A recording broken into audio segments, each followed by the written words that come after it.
Hello everybody. তো কেমন আছো তোমরা সবাই? আহ,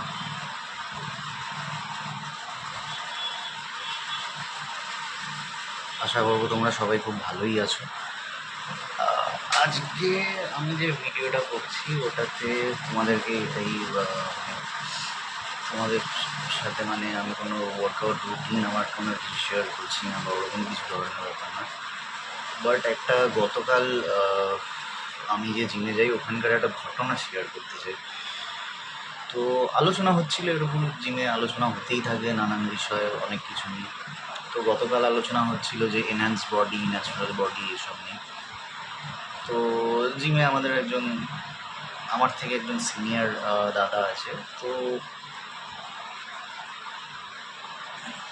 উনিও অ্যাথলিট, কিন্তু ওনার অ্যাথলেটিক অ্যাবিলিটিসটা একটু আলাদা। উনি ম্যারাথনে পার্টিসিপেট করেন, তো ওনার ফিটনেসটাও অন্য ধরনের।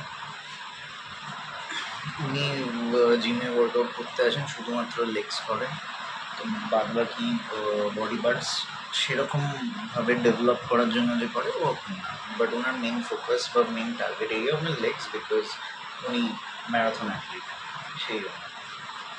তো এবার ব্যাপারটা হলো, জিমে যখন এরকম আলোচনা হয় এনহ্যান্স বডি, ন্যাচারাল বডি, এইসব নিয়ে আলোচনা হচ্ছে।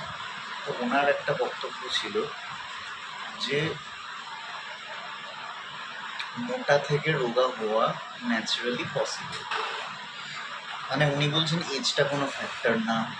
হুম, 3 ধরনের যে বডি টাইপ হয় ওগুলো কোনো ফ্যাক্টর না। জাস্ট ন্যাচারালি মোটা থেকে রোগা হওয়া পসিবল, কিন্তু রোগা থেকে মাস্কুলার হওয়া পসিবল না ন্যাচারালি। তারপর উনি আরেকটা জিনিস, যেটা ওনার দাবি ছিল বা উনি যেটা মনে করেন আমাদেরকে বললেন, যে সব বডি বিল্ডাররা অফ সিজনে বা যখন তারা পার্টিসিপেট করছেন না, সেই সময়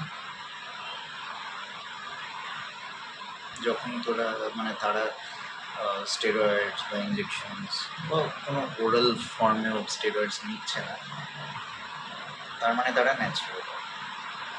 বলছে ওই একটা সময় তারা স্টেরয়েড নিচ্ছে বা পাম্প করছে নিজেকে, তারপরে তো যখন কম্পিটিশন থাকছে না তখন তো নিচ্ছে না।